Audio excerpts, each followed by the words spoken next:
कि जो कुछ विषय सामने आ रहा है इसके तो दो पक्ष है, एक तकनीकी पक्ष है और एक राजनीतिक। तकनीकी पक्ष में जैसे अभी आशुतोष जी ने कहा, यदि उन्होंने आपत्ति दर्ज की थी तो तथ्यात्मक होगी ना, बयानबाजी नहीं होगी जैसे मीडिया में होती। आप तथ्य सामने रख देते अधीर रंजन चौधरी, मैंने ये रीजंस क्या कारण कहा।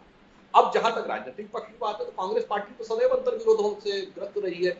जीएसटी का मामला हो तो इनके मंत्रियों ने, राज्यों के मंत्रियों ने जो अंतर लिखित में minutes of the meeting sign किए, बाहर बयान उसके एकदम उलट। याद करिए उस जमाने में भूमि अधिग्रहण बिल पे इनके रेवेन्यू मिनिस्टर के जो लिखित में साइन है और बाहर उसके बयान एकदम उलट है।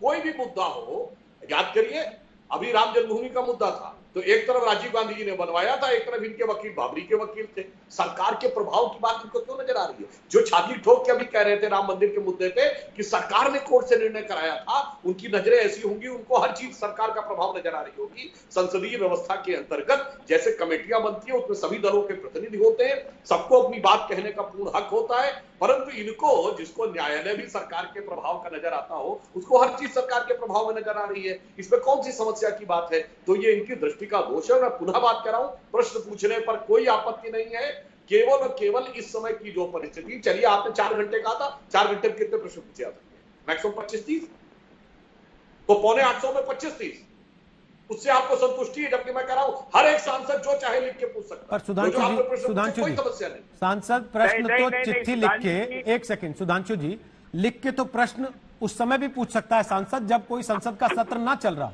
जब वो बाहर हो तब भी चिट्ठी लिख के पूछ सकता है कि भाई हमें इसका जवाब चाहिए मंत्रालय से, और मंत्रालय को देना पड़ता है जवाब। लेकिन जब संसद का सत्र बैठता है तो सर क्या केवल बिल पास करने के लिए बैठता है?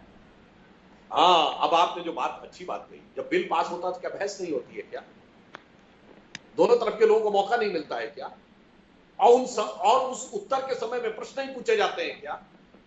सारा अवसर तो मिलता है। इसका अर्थ साफ हो गया कि आप उत्तर तथ्यात्मक पाना चाहे लिखित में भी, लिखित में उसमें आपको इंटरेस्ट नहीं है। और मैंने तो कहा ना, आप चाहे उस लिखित उत्तर को मीडिया में भी जारी कर सकते हैं।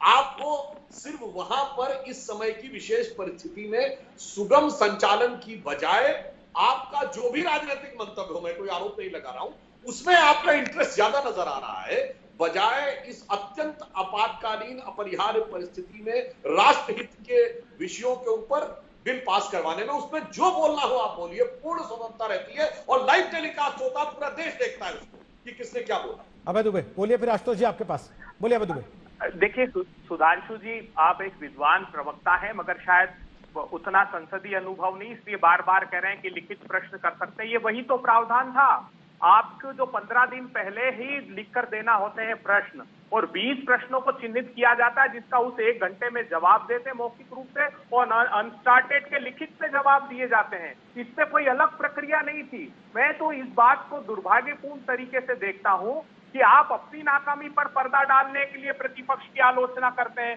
कि प्रतिपक्ष ने पहले ऐसा किया था, अरे प्रतिपक्ष ने ये सब किया था, तो आपको ये अधिकार मिल जाता है कि आप प्रश्न पूछने का अधिकार छीन ले देश से। ये दुर्भाग्यपूर्ण बात है। आपको भी दृढ़ता से इसका समर्थन करना चाहिए। एक सांसद होने के नाते, कम से कम एक अच्छे सांसद होने के नाते, आपको ये दृढ़ता से बोलना चाहिए देश के सामने, ये अधिकार है, इस अधिकार को समाप्त मत कीजिए। कितने दिनों तक आप पर्दा डालेंगे? और मुझे लगता है कि अगर ये परंपरा आपने बरकरार रही तो आज रोहित सरदाना जी लिख लीजिए, आगे के सत्रों में इनका व्यवहार यही होगा जो आज ये लोग कर रहे हैं। नमस्कार, मैं हूं अंजना ओम कश्यप। हमें उम्मीद है ये वीडियो आपको पसंद आया होगा।